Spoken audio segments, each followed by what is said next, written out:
Did want to go for a ride tomorrow. The bloody weather would want to improve.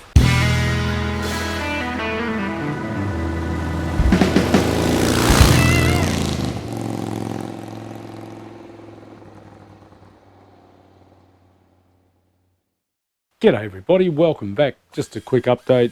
I managed to secure a 2.20 shim from the local Suzuki dealership. They didn't have the 2.15. So thankfully I was able to go through the remaining ones. So where I couldn't measure any clearance with the 2.35 mil shim, which was the smallest that I had before today, I've been able to go through with the 2.20 and establish clearance under all of those, measured them, and I now know what shims I need to buy. Probably not going to get them through Suzuki, only because, well, not that they pissed me off, but they charged me $10 for that shim and then said, we'll do it on a $5 per shim exchange, but they couldn't find a 2.15, so I'm just going to go to Precision Shims Australia and buy them online. Probably work out cheaper anyway. I've also been doing a bit more on just a little side project, which is the fuel tank for basket case.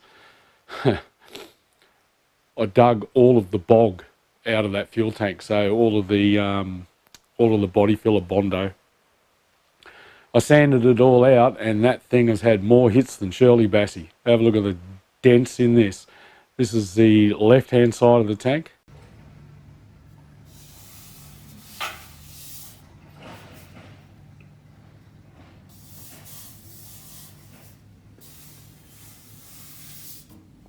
This is the right-hand side of the tank.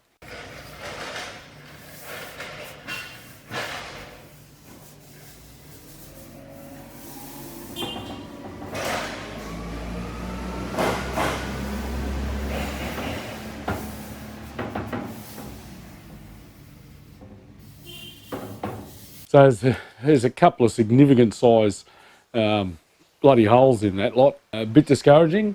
I made that patch panel for the top to cover up the fuel flap. I am going to go back and revisit that and do another one, and I'll show you the process on how I was able to get the complex curve, the two-directional curve in that cover. Yeah, I was a bit discouraged, and I thought, oh, there's a lot of work in just straightening this tank out, and of course everywhere there's a dent, the metal's been stretched, and it's going to need to be pulled back straight and shrunk, and it's not like it's a couple of little bumps that you could maybe wipe over and be happy with. That tank's pretty bad. But the sad thing is that the inside of the tank is perfect. It's in really good condition.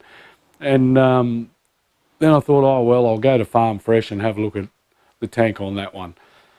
But given the amount of rust that was on that bike, I had a quick look at the outside of the tank. I had to cut through with a grinder, cut through the fuel flap to be able to get to the lock because it was all smashed, and someone had tried to pry it open. Got it open, and there's a lot of corrosion on the outside of the tank.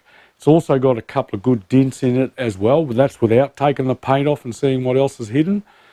And there's a big heavy fuel liner, chemical liner being applied to that tank. And I would suggest that's probably because it was leaking.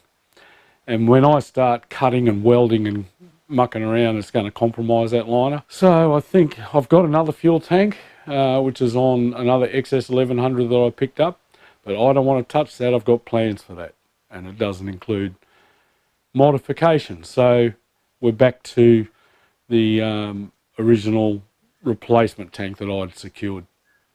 So I'm going to have to try and I'll take it to a panel beater and see what they recommend.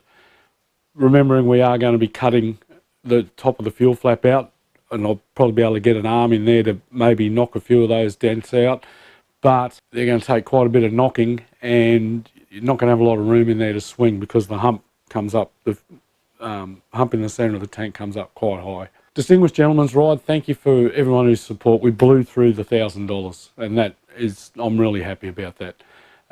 Very, very generous of everyone.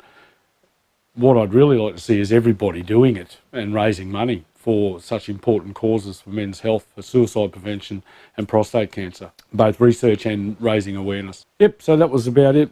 got the shims, got a small shim for the GS, was able to establish what clearances I've got and what I need to in terms of purchasing new shims. Spoken about the tank for basket case.